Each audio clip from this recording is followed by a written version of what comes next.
Hi, my name is Widah Yusafia binti Razali and my metric number is 229382. So I will be presenting about our introduction. In automotive engineering, vehicle suspension systems play a critical role in ensuring the ride comfort, handling stability and also the passenger safety by isolating the vehicle body from irregularities. One of the key components of a suspension system is the spring damper in car suspension, which absorbs energy from road disturbances and dissipates it to prevent excessive oscillation. This system can be effectively modeled using a mass spring damper system, which describes the vertical dynamics of the vehicle body in response to external inputs such as bumps.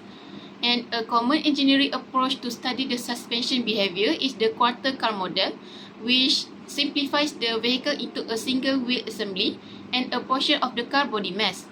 This model is governed by a second order ordinary differential equation, which is ODE, that incorporates mass, spring stiffness, damping coefficient and also the external road excitation. Next, let's move to our problem selection. The dynamics of a car suspension system play a crucial role in ensuring passenger comfort and vehicle stability. To design or analyze such system, it is essential for us to study how the suspension reacts to various external forces such as bumps or impulse encountered on the road. This analysis typically involves modeling the suspension as a mass spring damper system subjected to an external force. For example, as a scenario, a car suspension system can be modeled as a mass spring damper system with the following parameters, where assuming the car is moving on a smooth road, we want to figure out the difference of displacement between the numerical and analytical method after the car hits a bumper at the one point in time, assuming the additional force it experienced is 2000 Newton. So I will be explaining the comparison for both of these numerical, which is the Runge-Kutta, and the analytical methods in approximating the displacement. So as you can see from the graph, you can see a significant difference in the spike of displacement once the car hits the bumper. So the highest displacement of the analytical method is almost close to 0.04 meters. And for the Runge-Kutta fourth order, it's almost 0.0015 meters. So you could see the difference here. And but for the analytical method, it reaches it almost reaches equilibrium a lot more quicker than the Runge-Kutta method, since you can see that the Runge-Kutta is a bit slower in maintaining a flat line here. So the analytical method has a shorter time period in balancing out the car suspension system compared with the Runge-Kutta.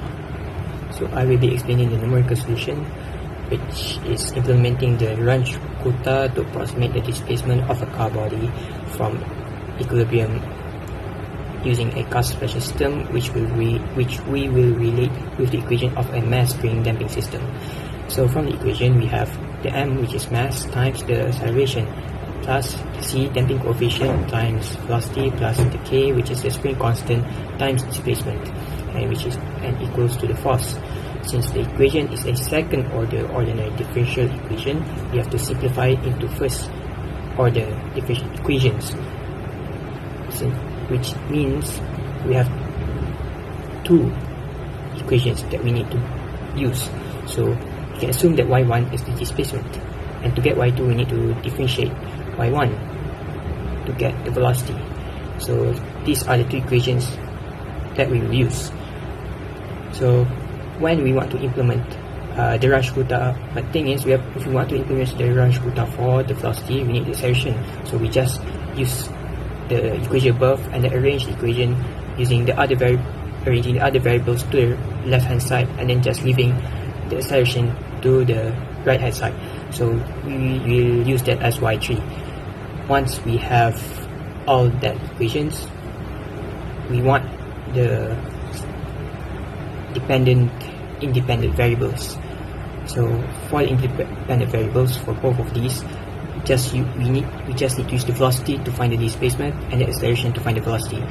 So just put both of these separately in two Runge-Kutta equations. So since both of the initials are 0, we just have to approximate them using Excel. Hello doctor, my name is Yuvan Raj K.S. Okuma, metric number 229379, and in this part of the video I'm going to present about the analytical solution. So we begin with the second order homogeneous differential equation at mx double dot plus cx dot plus kx equals to 0, and we assume the mass of the vehicle at 250 kg, damping coefficient at 1000 Newton second per meter, spring constant at 15,000 Newton per meter. And then we calculate the natural frequency at omega n equals to square root KOM equals to, and we'll get 7.746 radian per second. And then we calculate the damping ratio at zeta, and then we'll get 0.258. And since zeta is less than 1, we calculate the damped natural frequency. And the general solution that is used is xt equals to exponent negative zeta omega t times a cos omega t plus b sin omega t, and we apply the initial condition of x0 equals to 0 equals to a equals to 0, x dot 0 equals to 8 equals to b, and we get the 8 divided by the omega, and we get 1.112, and we substitute into the formula. We'll get xt equals to 1.112 exponent negative 0.3657t sin 7.192. That's all from me. I'm going to pass to the next person. Assalamualaikum. My name is Farhan Firdaus bin Abdullah, and my matrix number is 229321. And I'll be presenting the conclusion. In conclusion, the study modeled a dynamic response of a car suspension system using both the numerical methods and the analytical methods. By representing the system as a mass spring damper and applying an initial velocity of 8 meters per second, we are able to analyze how vertical displacement changed after the car hit the bump. The analytical solution derived from a second order differential equation revealed a damped oscillation settling in about 8.2 seconds. While for the numerical solution, we used the Runge-Kutta methods, and it closely matched the behavior of the analytical solution, and this validates its accuracy. So overall, the comparison show both methods are reliable for predicting system response.